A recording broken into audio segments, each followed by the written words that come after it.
Ouais. Voilà, mais là, en la deuxième session, Oui, c'est en français. ça sera une guide qui va dire en français. Ouais. Moi, je vais le faire en français. Ouais. Juste le redire pour ceux qui veulent qui reprennent un casque. D'accord. Les gens qui veulent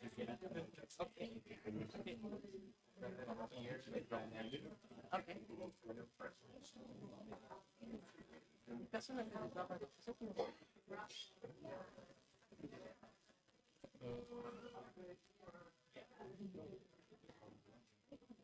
Si, si.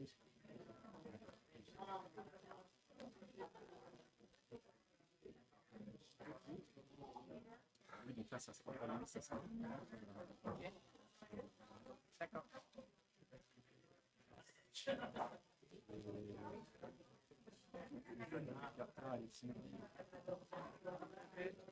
Ouais, c'est ça. C'est Caroline Donovan, William and Mary avec c'est une graduate student, j'aurais dû lui demander.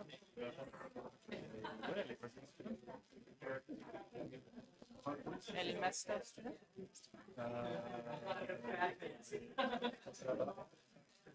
Derrière Bastien.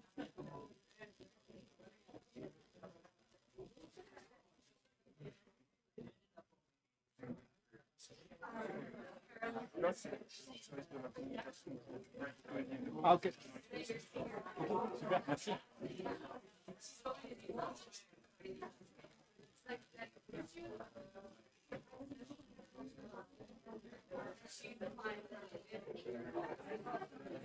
fait, ils ont oublié de mettre les clés USB dans les sacs. T'as pas eu de clé USB dans tout ça? J'ai filé mon sac à Corail, mais je crois pas qu'il y en avait pas. C'est qui Corail? Tu l'as pas vu encore? Ben non. Non, je te représente après. Ouais, rappelle. C'était pour les bébés, ça. Ok, Yaorana, bonjour, hello. Oleti.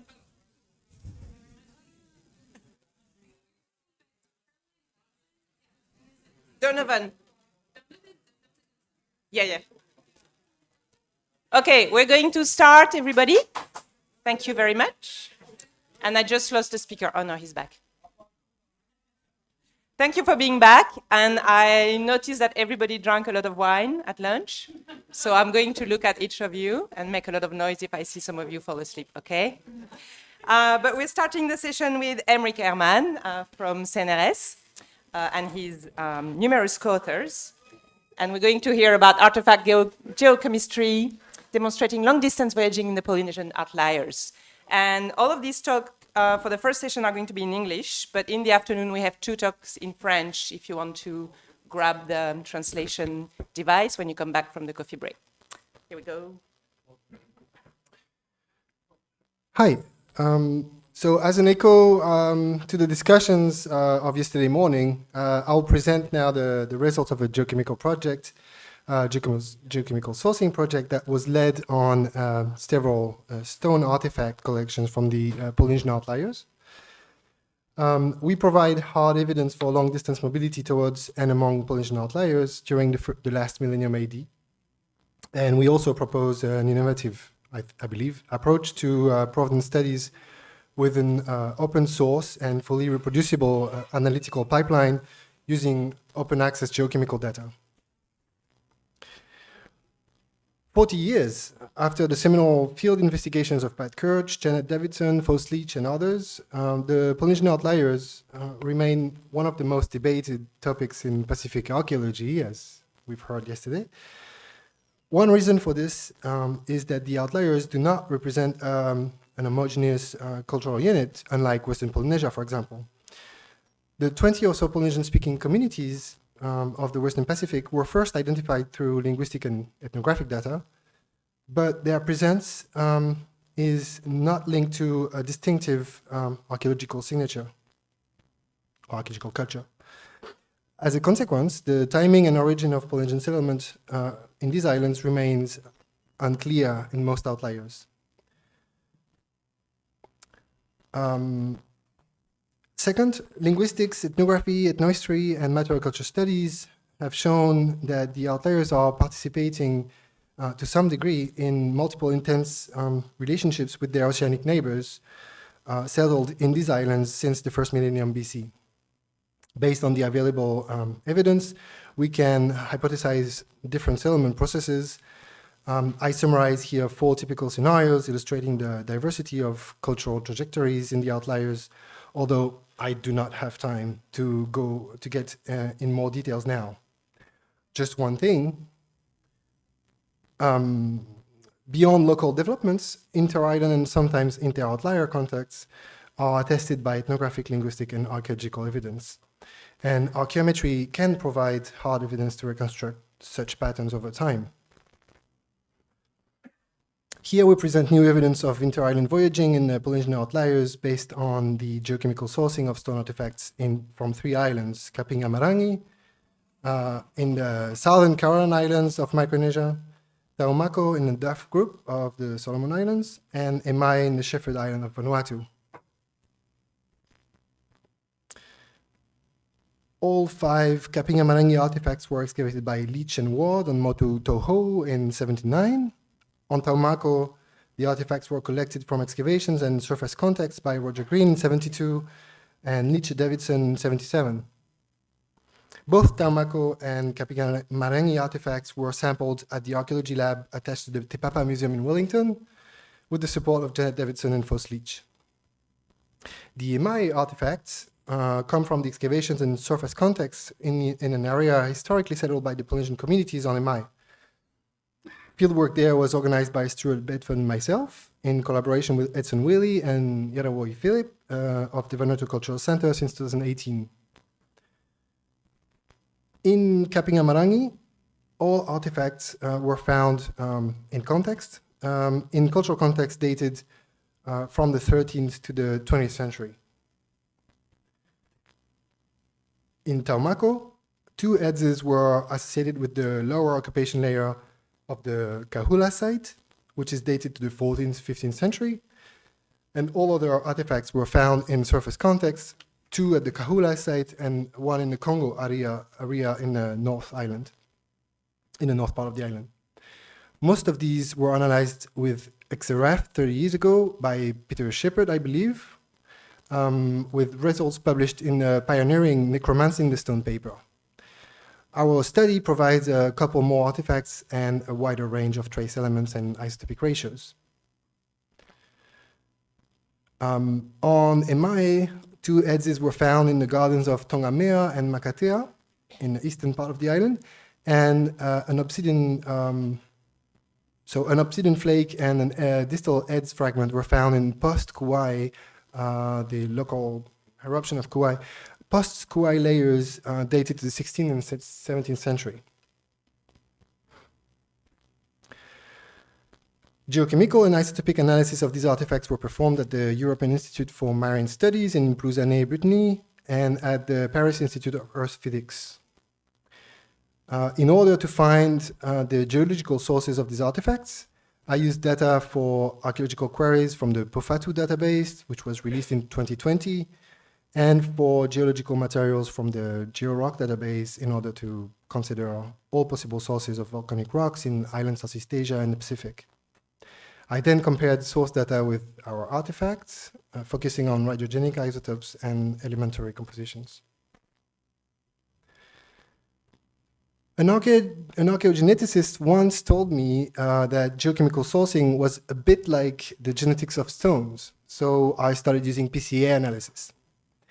Well, principal component analysis are actually useful for geochemical sourcing, especially when using many chemical and isotopic parameters. Here is an example of a PCA comparing the isotopic composition of the obsidian flake from MI with geological sources. Basic PCA visualizations use the two most significant principal components, but these represent only a fraction of the total variance. Here, only 69%. And looking at other dimensions can help figure things out. Here we see the distribution of the same data points on each principal component. In order to consider the whole PCA space, I measured the distance from the artifact considered and to each possible source samples in all dimensions, and then attributed a distance index value from 1 to 5 to each of the source data points. The samples that are overall the most compatible with the artifact have an index value of 1 and are considered the most likely source. For each artifact, I present both a PCA plot and the distance index considering isotopic ratios on one hand and elementary compositions on the other.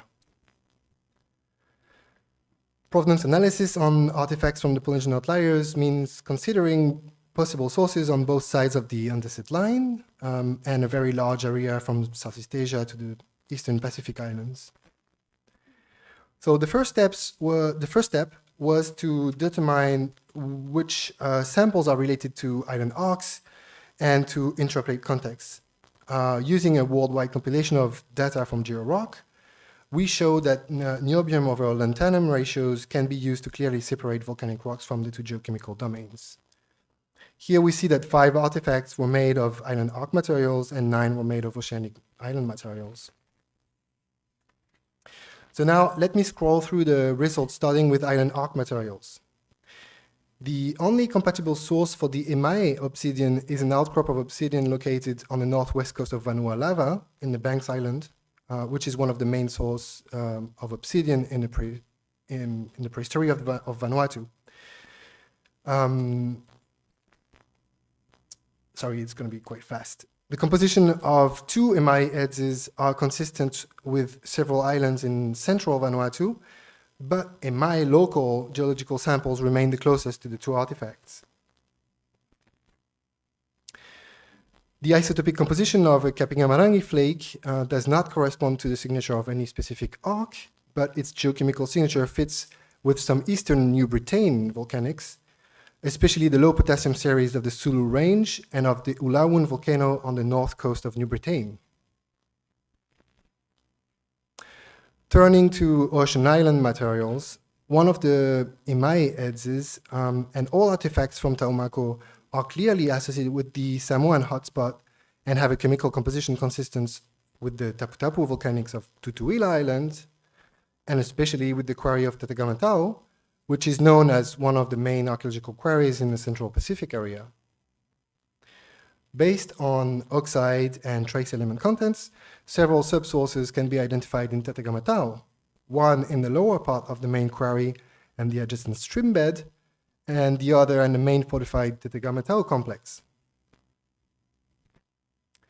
Artifacts previously sourced to the Tatagamatau quarry can also be associated with both subsources, adzes and flakes from the Moturakau rock shelter in Aitutaki, the Anaio site on Mauke, and the Heketa site on Tongatapu in Tonga can be sourced to the lower quarry streambed area. All 3 artifacts are associated with earlier archaeological contexts dated to the late 13th. All of these artifacts can be dated to the late 13th to early 14th century AD.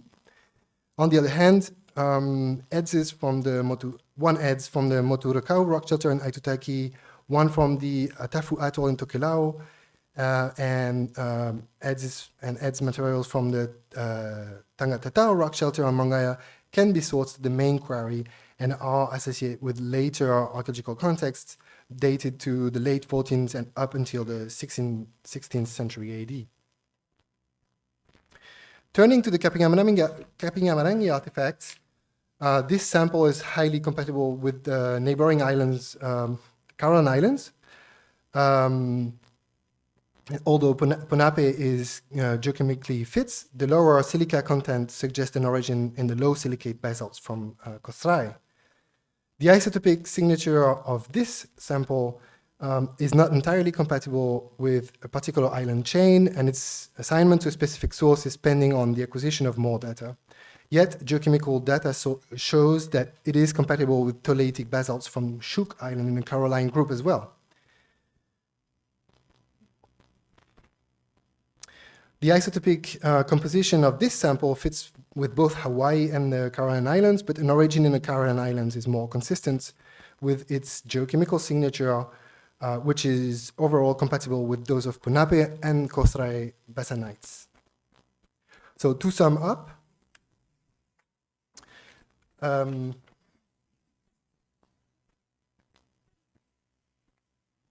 Samoan adzes found in the outliers are related to the use of both the lower subsource and the main quarry in Tatagamatao, which are respectively the same sources for artifacts found in early-ish contexts in the southern Cook Islands and Tonga, and in later contexts in the southern Cook Islands and Tokelau.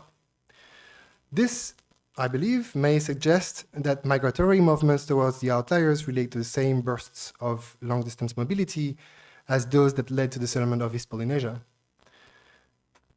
Second, the transportation of obsidian to Emai and of fine-grained basalt and oven stones to Kapingamarangi seem to be related with imports of resources locally unavailable. Vanuatu obsidian in Emai represent the first evidence of such imports between North and Central Vanuatu in the last millennium AD. And obsidians from the same island were also reported on Taumako and Tikopia, which supports the idea of multiple interactions between these two outliers, Emai and the Banks Islands, until European contact.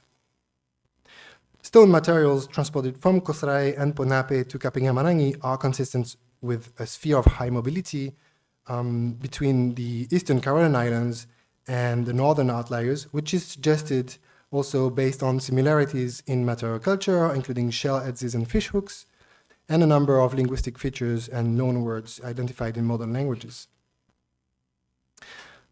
Finally, our assignment of a basalt flake to mainland New Britain illustrates a connection that is unseen for the late pre-contact period because sporadic two-way voyages and contacts between the Polynesian atoll of Langiua, on Tong Java, and Kapingamarangi have been documented for late pre-European times. We hypothesize that a transfer from New Britain to Kapingamarangi may have occurred down the line. Some final comments. To echo the discussions from yesterday morning, this proves once again that the outliers are not cultural isolates, and Polynesian groups there are involved in several inter-island networks of interactions from the settlement period to the late pre-contact period. The patterns of long-distance interaction highlighted here map onto the shared material culture items from Micronesia to the Southwestern Pacific, which were listed by Peter yesterday. And the role played by Polynesian populations in the spread of such cultural features during the last millennium AD can only be speculated at this point. Sorry, but our results suggest a burst of long-distance mobility at the time when Polynesians were sailing across the Western Pacific. Two more things. Geochemical sourcing in the Western Pacific is not easy. It's much harder than in these parts, but it is possible and robust when using both the principles of petrogenesis and limited statistical methods. For those of you who are interested, the R scripts used to analyze the data are available open access online. And this does not only allow to reproduce the results, but will also make it possible to rerun the analysis in the future as reference databases grow. And thank you, Maruru, and thank you, Tomas.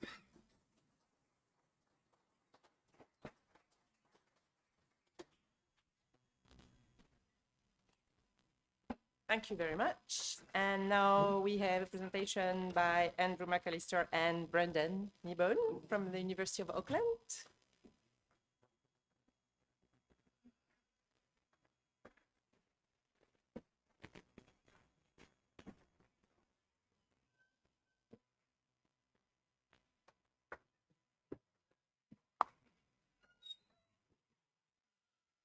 Bonjour and kia ora. Yeah, let's go a little bit south down to Aotearoa, New Zealand. Geochemical characterisation of stone artefacts is well established in Oceania. This technique has provided a key means of identifying spatial and temporal distributions of raw materials and, by extension, social interactions, especially in pre-contact East Polynesia, where ceramics are rare and metal was absent. Artefact characterisation studies in Oceania have concentrated mainly on commonly occurring volcanic rock types, in particular basalts and obsidians. However, in regions with a continental geology, such as Australia, New Zealand, and Papua New Guinea, sedimentary and metamorphic rocks were also important sources of toolstone. Yeah, stones to make tools.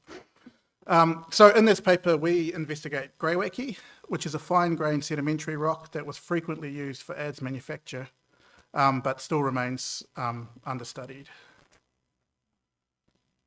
So New Zealand has a complex geological makeup with a much more diverse range of raw materials compared to the predominantly basaltic Polynesian islands to the north. The first settlers rapidly discovered several sources of fine-grained rock suitable for adzes.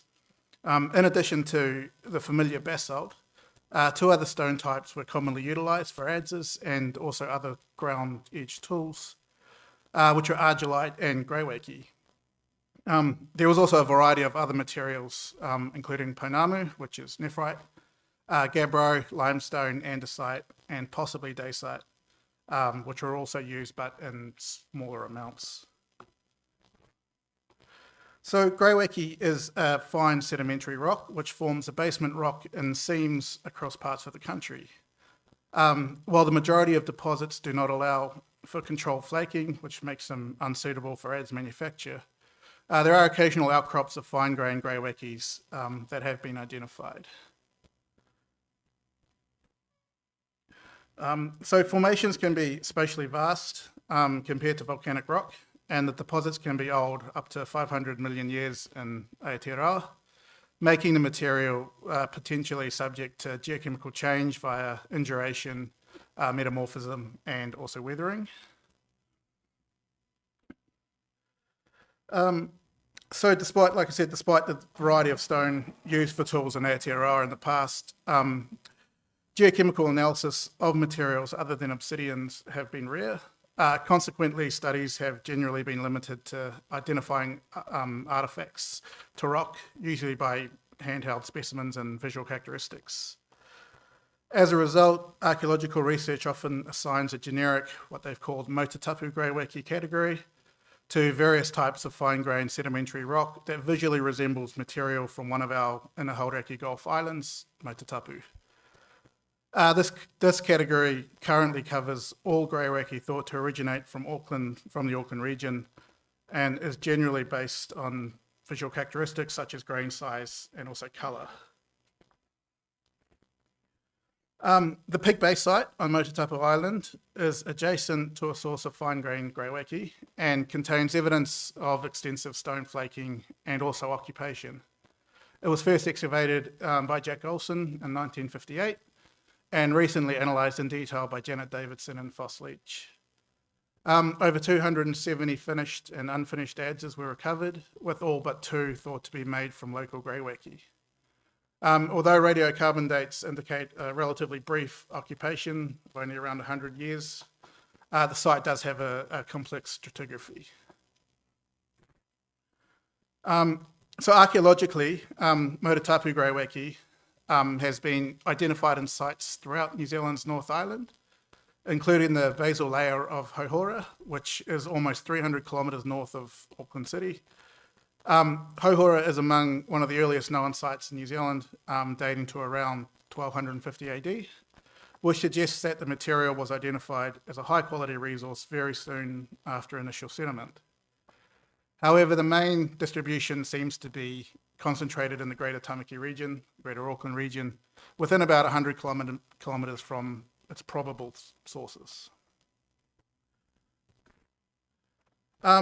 Recently, I analysed 144 finished and unfinished adzes from 8 sites around Auckland, spanning pretty much the pre-European Māori sequence for New Zealand, which was about 1250 AD through to 1800 AD.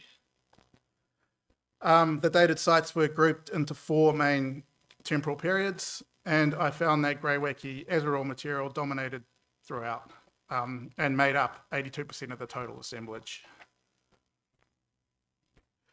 So from this came some questions. Clearly, greywacke was an important raw material, but can the Motutapu source account for most greywacke that we found in Tamaki? Some sites from my research also post-dated the Pigpay site considerably, and there are other flaking floors on neighbouring islands like Rakino and Motuihi, and fine-grained greywacke deposits also occur on the mainland. Therefore, can other potential sources be identified, and if they can they be distinguished from each other?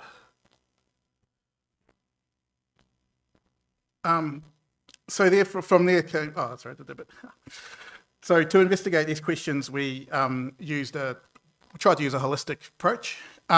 Geologically, the Waipapa terrain greywacke is the underlying bedrock seam along the eastern side of the Auckland region. And as such, exposures of this would be worth investigating. So first, the geological literature was consulted to locate greywacke outcrops. On the mainland, 3 locations were chosen: Anchor Bay, which is up in the Tawharanui Peninsula, which is around 80 k's north of Auckland City, and Oriri Point and Kaiawa, which are approximately 80 k's to the south. Similarly, 3 islands in the Hauraki Gulf were selected: Motutapu, Rakino and Motuihi. All 3 of these have evidence of stone flaking. So after gaining approval from our relevant iwi and also governing authorities, these locations were visited and samples of natural stone were collected. On Rakino Island, for example, there's an extensive stoneworking floor in the intertidal zone at Home Bay, which is kind of hard to see, but there's a lot of flakes,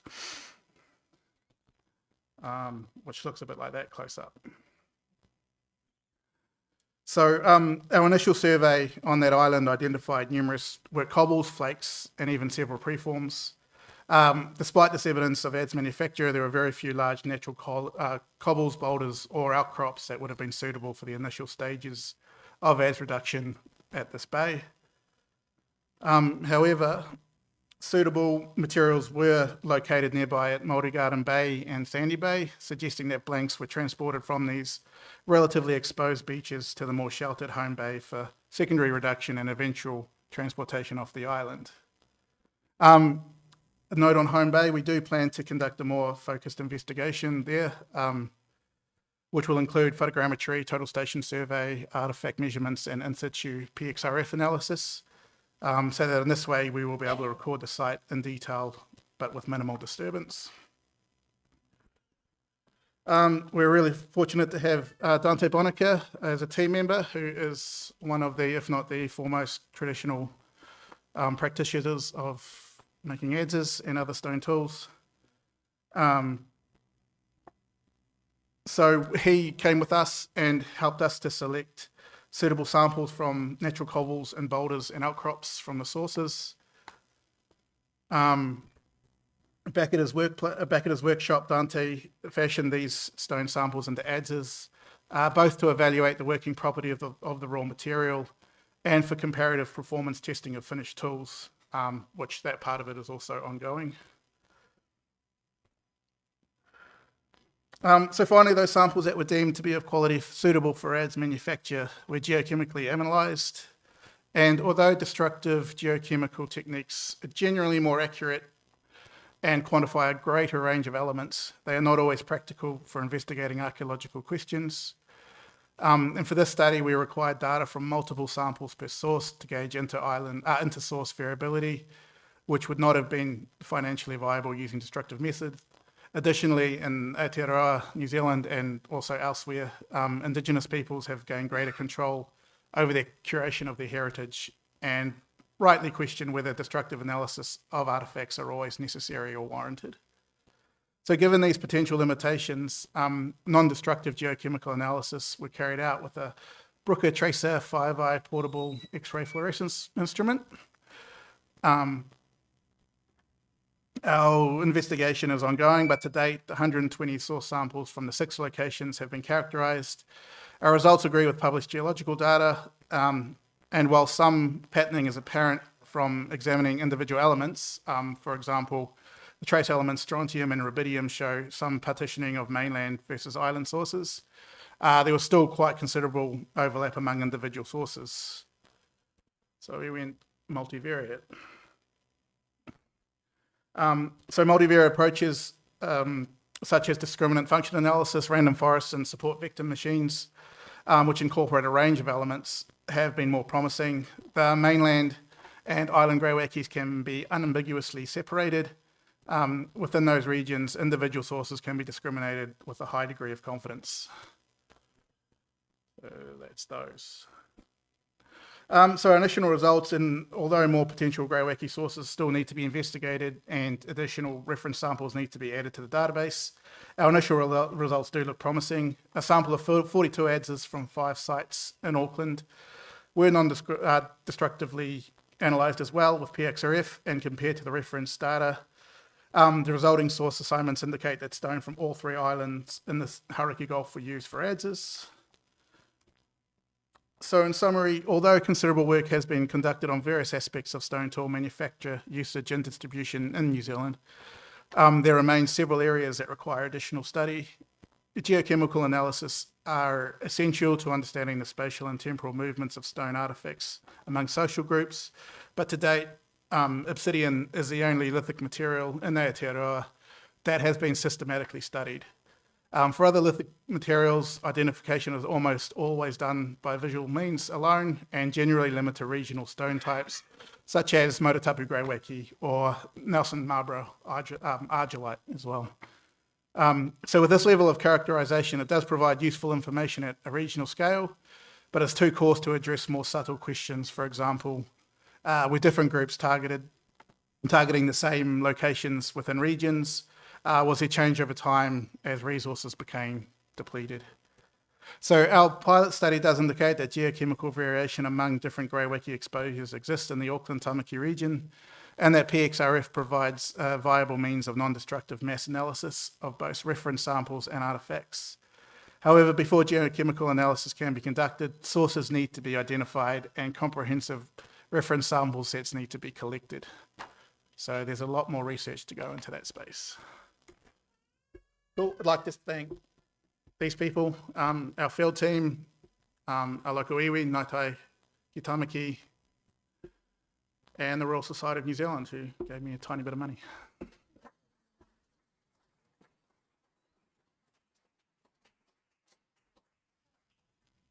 Thank you very much.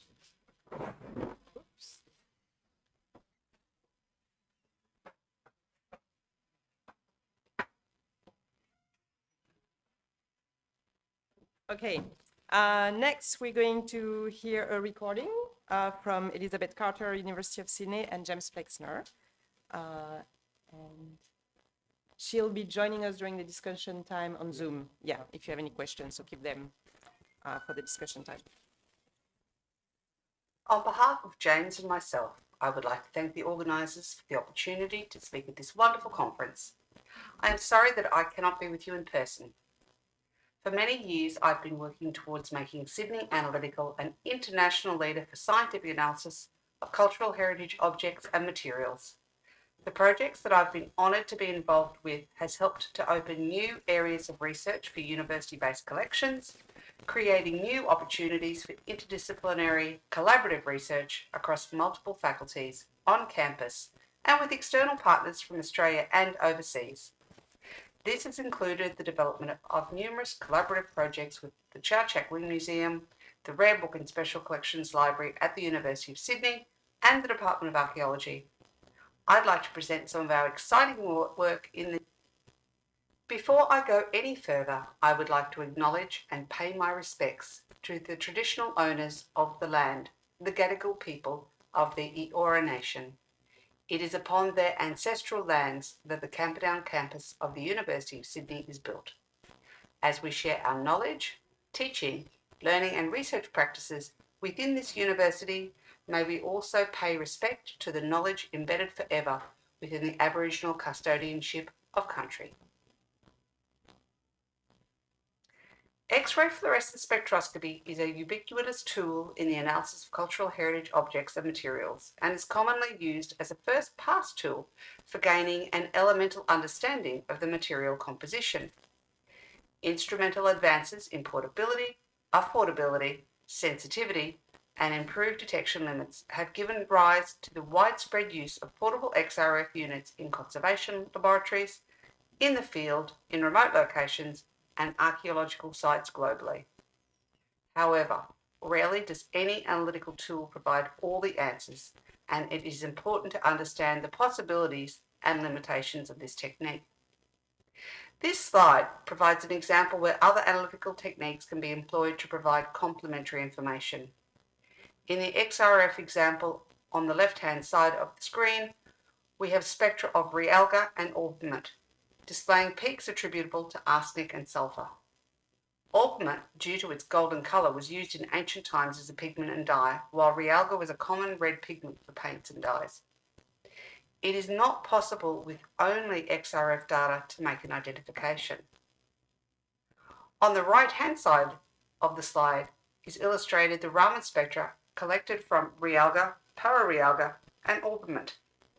As you can see, they look very different. Although all three pigments contain both arsenic and sulfur, the number of atoms and their arrangement in space, that is their molecular structure, are very different. On the previous slide, I spoke briefly about Raman spectroscopy. Together with infrared spectroscopy, they are referred to as vibrational spectroscopy, with both techniques measuring the amount of energy it takes for a molecular vibration to occur. This provides information about the chemical composition and molecular structure of the sample under investigation. The samples analysed can come in many different shapes, sizes, and colours. The graphic on this slide illustrates the diversity of sample types that have been analysed in our facility. These techniques are widely used because they are non-destructive, in some instances non-contact, little to no sample preparation is required, and in situ analysis is possible. In addition, there is a range of instrumentation that allows for analysis from the microscopic level through to the macroscopic. Sydney Analytical houses more than 30 high-end instruments, many of which are the most advanced of their kind in Australia, some of which are shown on this slide. Our range of instrumentation covers not only laboratory-based equipment, but also portable instruments. On this slide, you can see the range of portable equipment, infrared, Raman, and XRF systems that can be used in the laboratory, at a museum, or in the field. In fact, all of these instruments are being used outside the laboratory environment on a regular basis. I'd briefly like to share with you some of the research that Sydney Analytical have been involved with in collaboration with our colleagues at the Chowchak Wing Museum at the University of Sydney. In the middle of this slide is an image showing the interior and exterior of the cedar coffin of the woman Merenethetus, purchased in 1858 by Sir Charles Nicholson, who donated it to the University of Sydney as a foundation piece for the Nicholson Museum. Although previously thought to be empty, the coffin was found to contain the heavily disturbed remains of a mummy, torn apart by tomb robbers looking for amulets and jewels. The mixed contents included bandages, bones, beads, and resin. It is highly unusual for complete but disturbed mummies to survive in museum collections, as museums have historically sought complete mummies for display. Most extant mummies are thus well preserved specimens with undisturbed bandages. Consequently, scientific investigation of mummies is usually limited to non-invasive and non-destructive techniques. The mixed remains within the Merenethetus coffin therefore presented a unique opportunity to conduct a comprehensive suite of scientific analyses of a mummified individual. A collaborative project commenced in 2017 between the University of Sydney's Nicholson Museum, at the time, which then became the Chowchak Wing Museum, Sydney Analytical, Macquarie University, and the University of Newcastle. Raman, infrared, XRF, and other introductory analyses were undertaken to investigate the various objects excavated from the coffin in 2018. These techniques, along with digital image manipulation, were employed in an attempt to determine the chemical composition of the faded hieroglyph pigments in order to produce a digital model of the coffin. The front surface of this Australian Aboriginal shield, collected by J. Boyd in about 1888 and forms part of the McALISTER collection, is decorated with red, brown and blue pigments arranged into a square pattern across its face.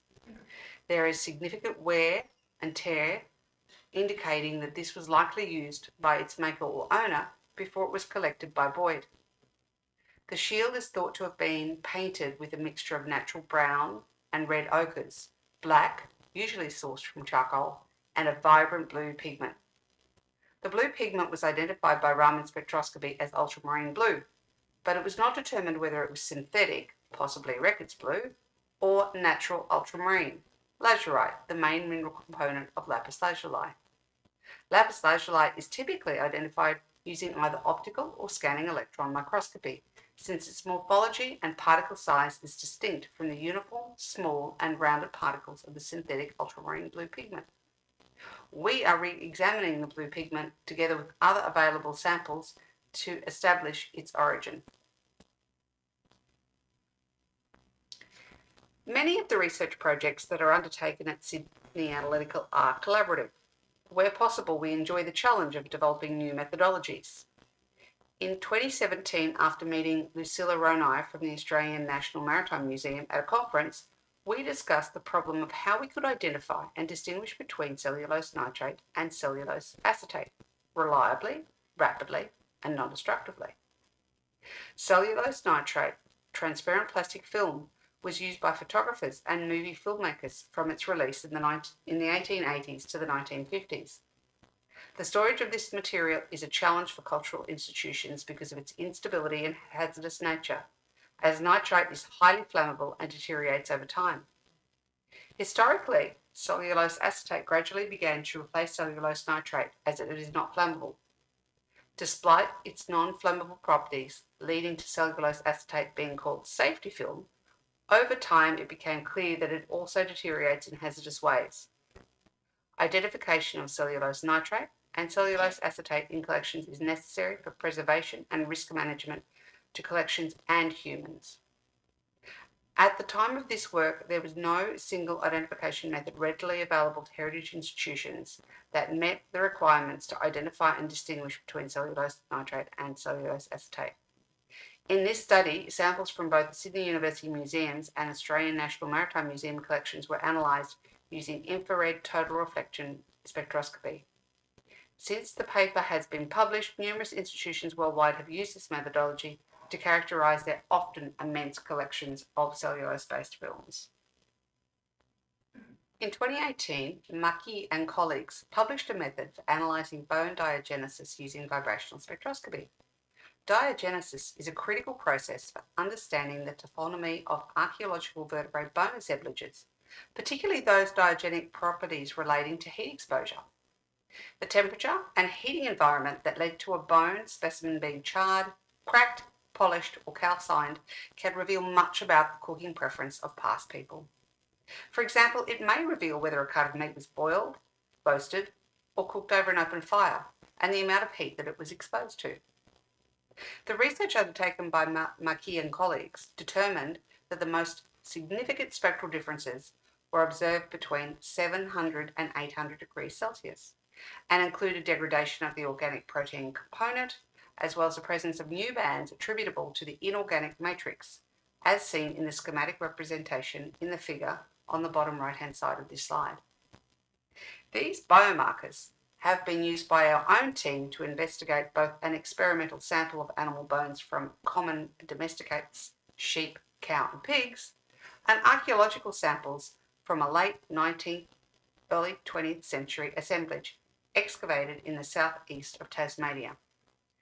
Our project moves beyond the experimental research performed in a controlled laboratory to test the efficacy of vibrational spectroscopy on archaeological artefacts subjected to post-depositional processes in the ground for 100 years or more using portable instrumentation.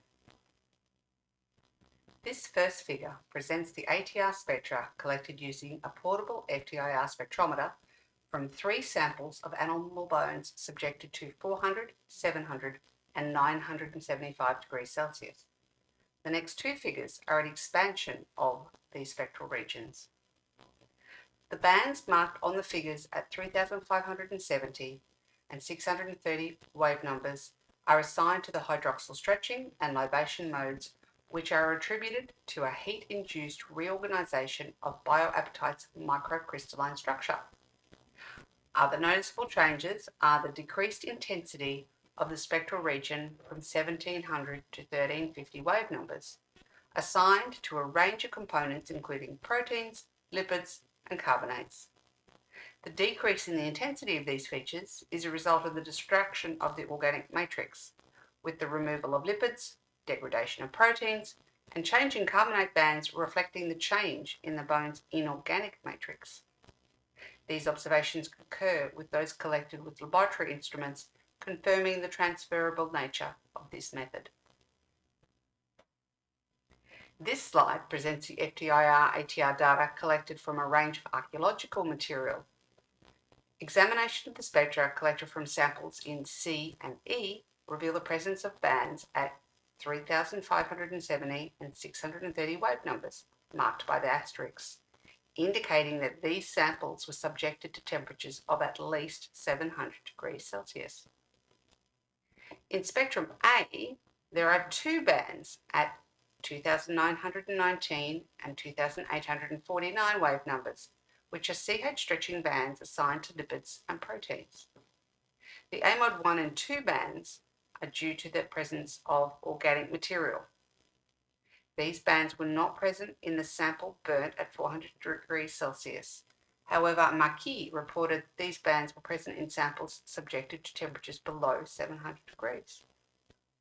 The oven that was used to burn the samples had some issues with the furnace thermostat. Future work will require a reliable furnace. Regardless of these problems, this work has demonstrated the usefulness of portable infrared spectroscopy for ascertaining the burning temperature. In addition to portable infrared spectroscopy, similar data were collected using a handheld Raman system. The data from the reference samples are provided on the left-hand side and the archaeological material on the right-hand side. The spectral quality for the data collected from the samples at 400 and 700 degrees Celsius is very poor, and this is attributed to the fluorescence of the organic material within the bone, and it was a phenomenon that was also observed by Marquesan.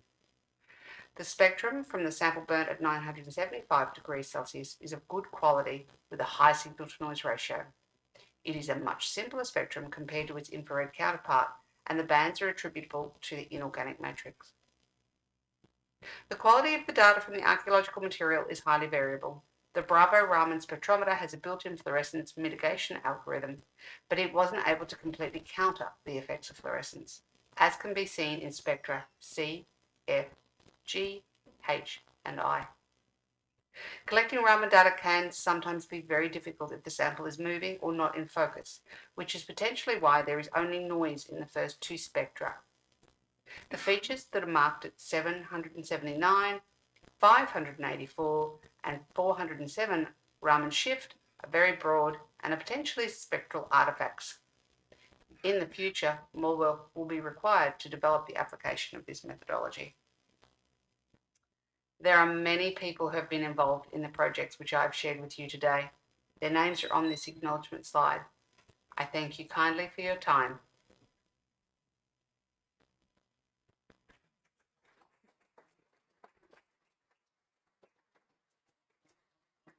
All right, so we're moving on to the last talk before the discussion by Michelle Richards from La Trobe University. And she's going to talk to us about archaeological approaches for understanding the Marquesan stone pounder, tuki, popoi. And back to XRF as well.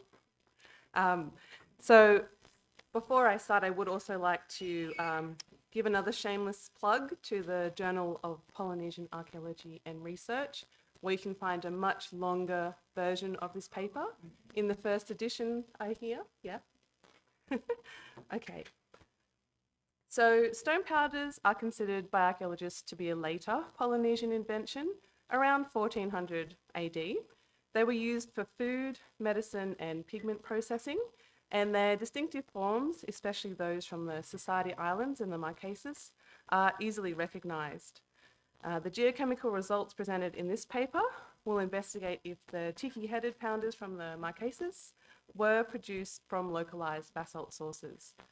There is also potential to investigate if the production of Marquesan pounders changed during the historical period, and there's some issues though establishing the distribution patterns of these iconic pounders in this later period because it is complicated by Western interactions. So a Marquesan pounder that I came across in the Pitt Rivers Museum collection, it was actually part of the founding collection of the museum, came with a few issues because the original collector was not easily identifiable from the museum accession notes. So the curator, Jeremy Coote, who was former head of the joint head of the collections at the Pitt Rivers Museum, found evidence that Lane Fox, later Pitt Rivers, displayed a West Indies mullah and 2 Tahitian mullahs in 1870 at an ordinary meeting of the Ethnological Society in London. The objects were recorded in Pitt Rivers' Blue Book over here. He sort of suggested that this probably could have been collected by Charles D. Boy on the HMAS Topaz on a voyage during the Pacific between 1868 to 69. But he did question that this would be kind of surprising because how could its Marquesan provenance be forgotten so quickly? And he sort of based this assumption on the comparative collection in the University of Pennsylvania, which includes 2 tiki-headed pounders, but they have the smaller eyes. So to investigate further, we need to consider some earlier suspects. So there's the usual suspects in this game, really. Again, I've considered more in the paper, but to solve who's done it, we really need to go to the archives and library and take a gun with us. So our first suspect, James Cook, of course, who made his first voyage to the Marquesas in 1774 aboard the Resolution. It is possible one of his ship's company collected the tiki-headed pounder during this voyage. This is especially plausible as Cook had given his crew permission to individually barter for goods ashore while anchored in Baitahu Bay, Santa Cristina, between the 8th and the 11th of April in 1774. There are actually 25 Marquesan objects collected by the Forsters from the Resolution in the Pitt Rivers Museum, including the Tahitian pounders and adzes that are collected here as well. However, Coote and Nicholas Thomas and others have explored that correctly identifying and locating the objects from Cook's voyages are not really a straightforward task. And of course, there were several collectors on board Cook's voyages, notably Joseph Banks and the Forsters. And as Melinda pointed out yesterday, the Forsters were quite impressed with the breadfruit growing on the Marquesas. So over a dozen Marquesan objects in the Pitt Rivers Museum, accessioned around the same time, are all missing their collection information. And this includes the tiki-headed pounder. George Vancouver is another likely suspect. His voyage aboard the Discovery in 1791 to 95 was well known for its ethnological collections, although much of the associated documentation from the Discovery was lost. And there's details from his crew members, like notes that they did collect things as well. And those collections are in the British Museum. And of course, Vancouver had sailed with Cook on his second voyage on the Discovery, which stopped at the Marquesas. But again, even his personal collections, the documentation is lost. We then have William Bligh's breadfruit voyages aboard the HMAS Bounty and then the Providence. And these were in 1789 and 1791. So Bligh had sailed with Cook, and then on his third voyage to the Pacific, perhaps could have been the collector. Bligh's association with the pounder could potentially also explain the misattribution to the West Indies. Excuse me. Bligh having been voyaging between the West Indies and the Pacific to bring back breadfruit.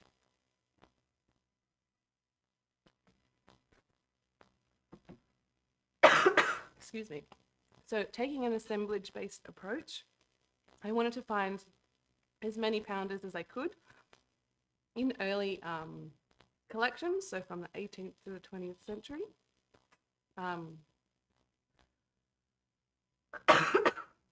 Trying to find the Marquesan pounders in early collections, though, did prove difficult.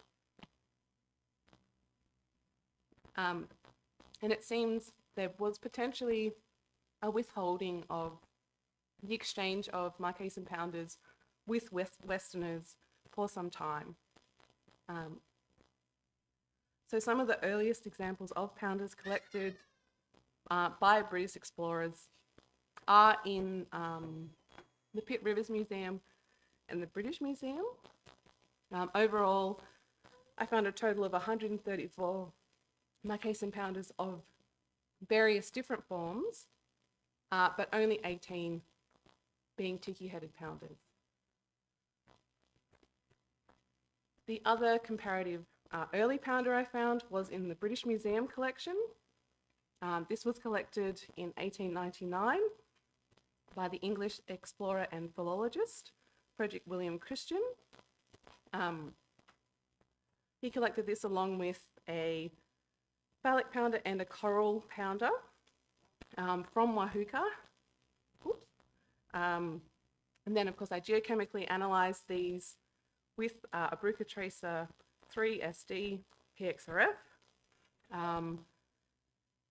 All the training data I used to compare them are from the GeoRock database and notably McALISTER and Allen's 2017 paper. And I calibrated the results with 30 standard reference materials and 6 in-house standards. And of course, I used this proxy diagram, the PSWF, which is a great and powerful proxy for the TAS diagram, to have a look at some of these results. This axis here is a nice proxy for sodium and potassium, and here is a nice proxy for silica. All the pounders plotted all over the place, really, which actually is in stark contrast to the adzes, which grouped quite nicely together. So this sort of proves what we thought we knew already about pounders, that they're more opportunistically acquired from the landscape rather than quarried from sources like the adzes. Looking just at the tiki-headed pounders in a discriminant function analysis, they do all group to the Marquesas group. I then used strontium against rubidium, which is what McALISTER and Allen had used in their paper. This does give, some separation of the island groups there. The pounders aren't really matching greatly to any of the groups here. And then adding in the GeoRock data, which includes some of the southern islands. So McALISTER and Allen's paper, mostly Nukuhiva and Iao. I then put this reference data on the PSWF diagram And you do actually kind of get this nice separation here along the alkali measure of the basalts. So you have the southern islands tending to be more subalkaline, so you can get a nice separation. So it would kind of look like this on the map, and the pounders mostly grouping with the southern islands. So then I ran those through another discriminant function analysis. Again, this is just geo-rock data, but we still got a pretty good result, I think, having the majority of pounders matching to Hiva-Oa. And,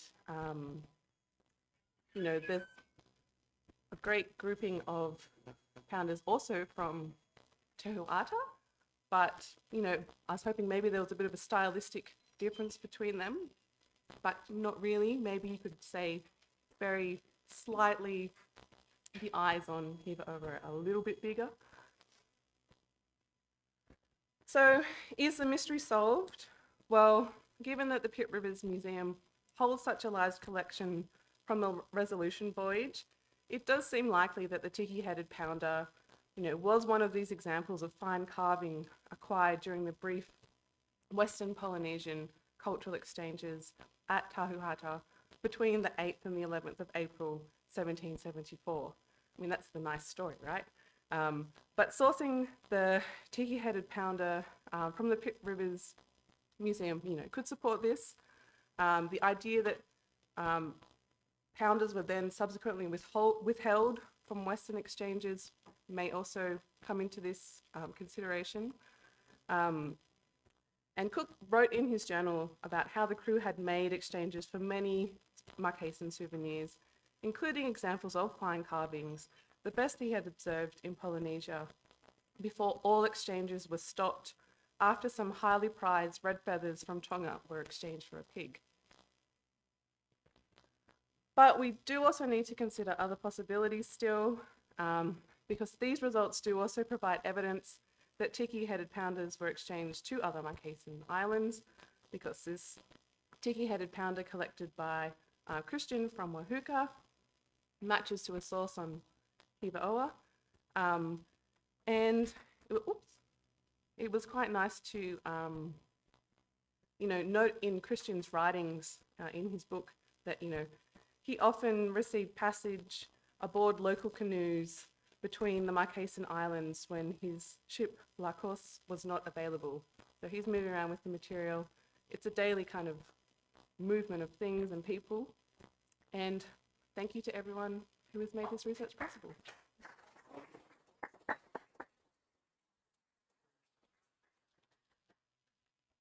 Thanks, Michelle. Thank you for being brave through your coughing for the love of science. And thank you for the slide in French as well, thinking about it, for all the listeners on YouTube, I think. They appreciate. Thank you. Okay, so we have 15 minutes for discussion. So if I can ask the speakers to come here, and we're going to line you up in front of everybody again for your trial.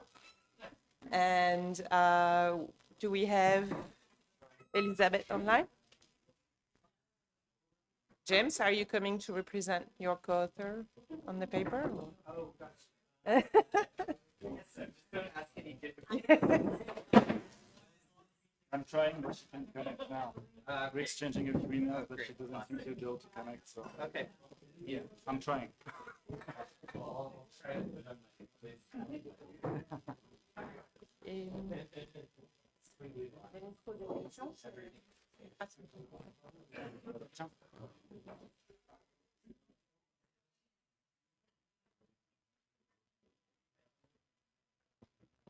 Okay, so now it's time to wake up, people, and ask your questions, okay?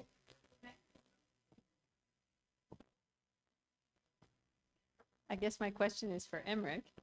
Can you, sorry. You talked a lot about interactions and high mobility between the outliers and between the outliers in West Polynesia.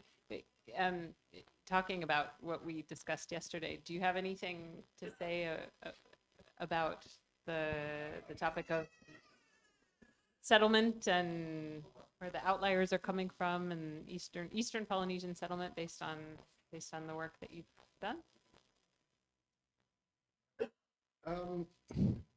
Well, the artifacts I sampled don't. I can't really speak of the connection with East Polynesia. There is no information there.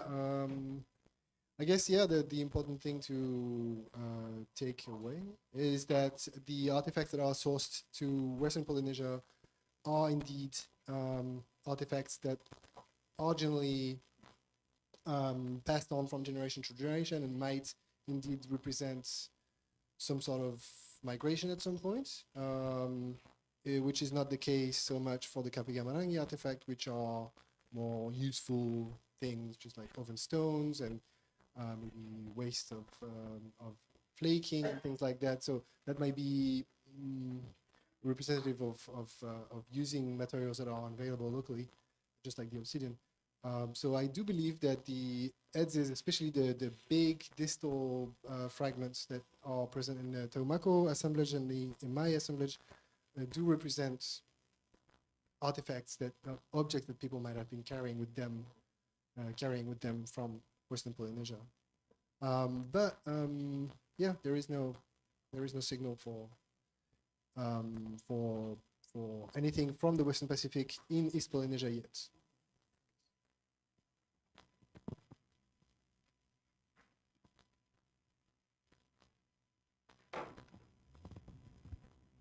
I have a question for Michelle. So I think that the notion that Penu are being sort of opportunistically made is super interesting. And so I have sort of two questions. Does anybody in the Marquesas actually say, like, there's this source that we used for Penu? Because certainly when I went to Mount Piti, people in Mount Piti say that there's specific sources, and Mount Piti was sort of known as an island that exported Penu to the rest of the archipelago. And then, are there particular kinds of rock that were more associated? Like, are they basanites, or are they trachiophonolites, or? Yeah. Well, Ralph Linton wrote, the best rock comes from Wapawa and now it's in my other notes, but yeah, there are sort of historical sources. There's this idea of what I've kind of called the Wahuka question, that the manufacture in the historical period shifted to there with the influence of a German trading company. But when I looked at the other different types of the Marquesan styles, there were a few that seemed more common on some islands, but it's not like a hugely convincing pattern, not like what Ralph Linton suggested in like 1920 when he was there, that some styles were just from certain islands. I think maybe in reality it could have been related to more families having styles, and then they move between different islands and they keep their styles, and it's kind of a generational thing. Perhaps if there were ever more excavated examples, which again, it's interesting that they're rare in excavated contexts, and when they are found in excavated contexts, like there's one you found on Wahuka where they're broken, there's like some sort of, reason to keep them as kind of heirloom, and that kind of relates. And then why it's always so distinct between the Marquesas and the societies with those styles. I also looked at a bunch of the Austral ones from the collections here, and they all group, out separately. So it seems like a very localized, like more family group, local type of production. And in terms of the stone, it isn't always the nice fine-grained material like adze. Sometimes it looks really similar in the really nice and finely carved ones. Sometimes it's just really heavy, looks really andesite-y, like coarse grain. And then, of course, there's coral pounders. So that's something else needs to be considered. And then, of course, what they're being used for. Yeah.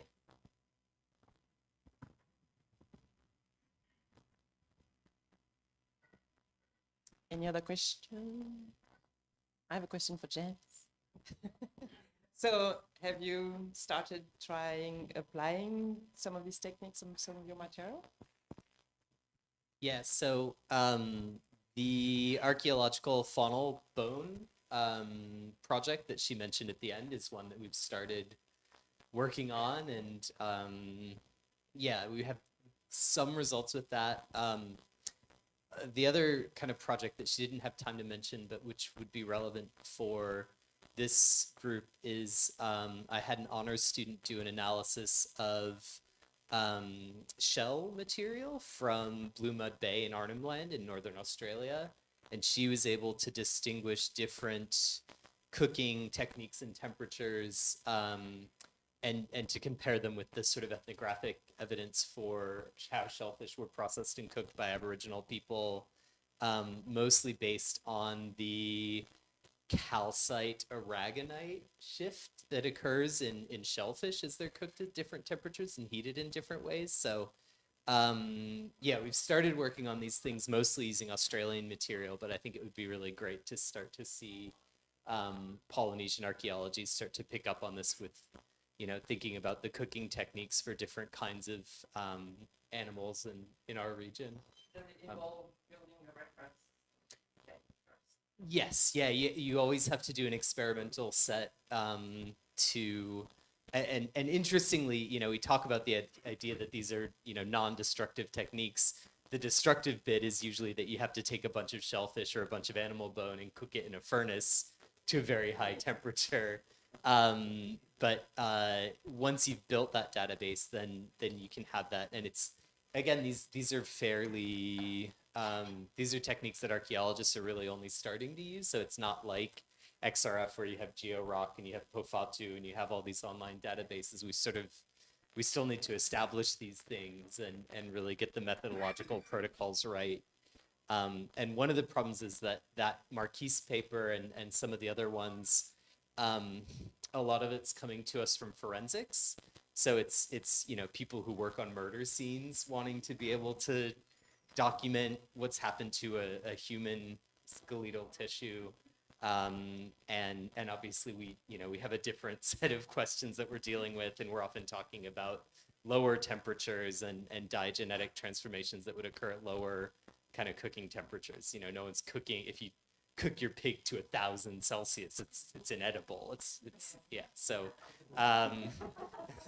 you know, we're still dealing with that. But what's kind of interesting is that at least in the initial analyses, and again, it's a shame Liz can't be here because she can explain the technical stuff in ways that I can't. But because we focused a little bit more on those lower temperatures, she noticed some really subtle spectral shifts that Marquis and some of the other papers haven't picked up on because they're so focused on that sort of above 700 degrees Celsius range. So there's going to be, I think, some possibilities in developing more of that kind of transformation that occurs at those lower temperatures in the work we're doing in the near future.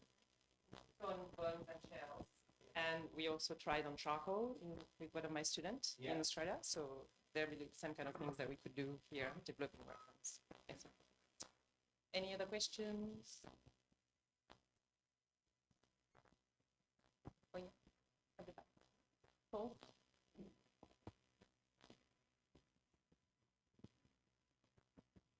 Yorana. Aymeric. Donc, on a différentes sources géochimiques. On a à peu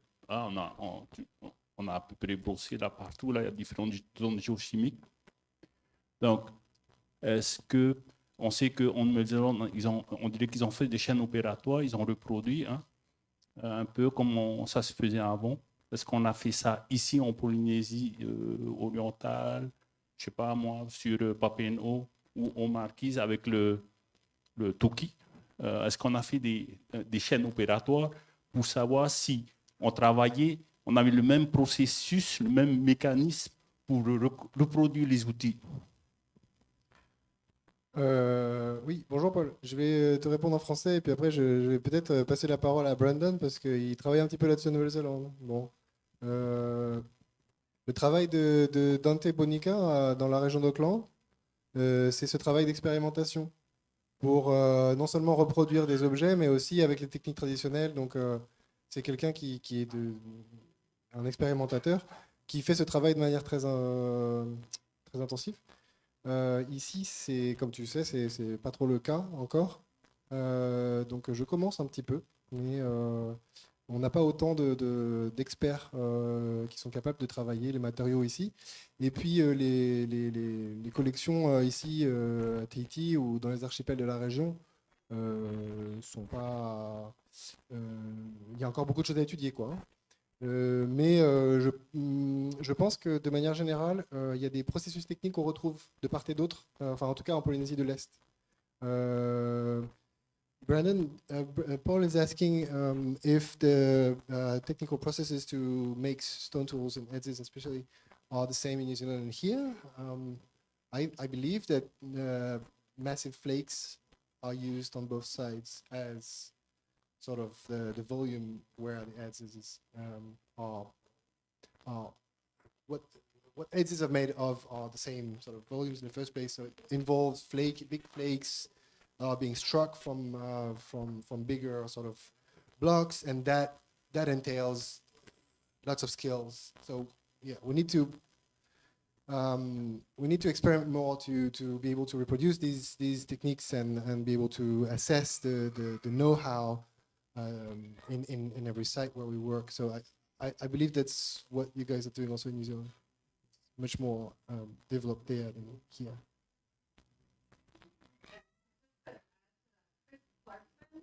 In Australia has been doing some work to replicate Hawaiian adzes. So there are newer studies from Hawaii. But I did one week here now. Like at some, you look at some of the things there. Tiki atoa, and he does tiki as well. But I did one week. So what's needed is to put all of that together to be able to, yeah.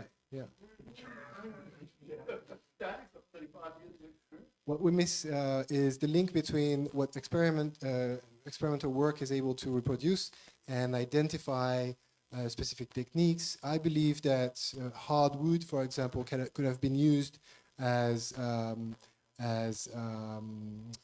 hammer wood to flake edges, for example. I've tried, and Aito works. We've never really thought about that, but you can't really do everything with stone, so this kind of thing could be tested and should be identified with specific traces and things like that. So we should think about putting all of these things together to sort of, yeah. I'll just add that watching or being around somebody like Dante, watching him do the whole process is just really invaluable, and you can just see the whole thing from start to finish. And yeah, really get a really good idea about how it all works and how it all fits in. Dante, a couple of hours. Me, a few weeks.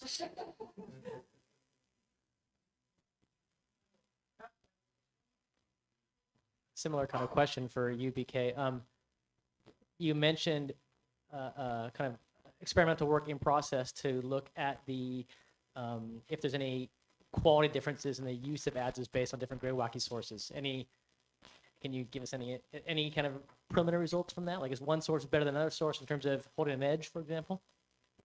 No, that is all super preliminary, and have been in touch with people from geology, I think they were, looking at hardness and strengthness tests as well. Dante has used, which is probably the best test actually, has used the finished adzes on a couple of different woods like totara and kauri. And so far, all of our Greywacke adzes have performed really well up there with Tahanga basalt, if you know New Zealand well, stuff like that. So yeah, there's really, that we can find so far, no difference in the different types of raw material. They're all, the good stuff is all as good as each other. So.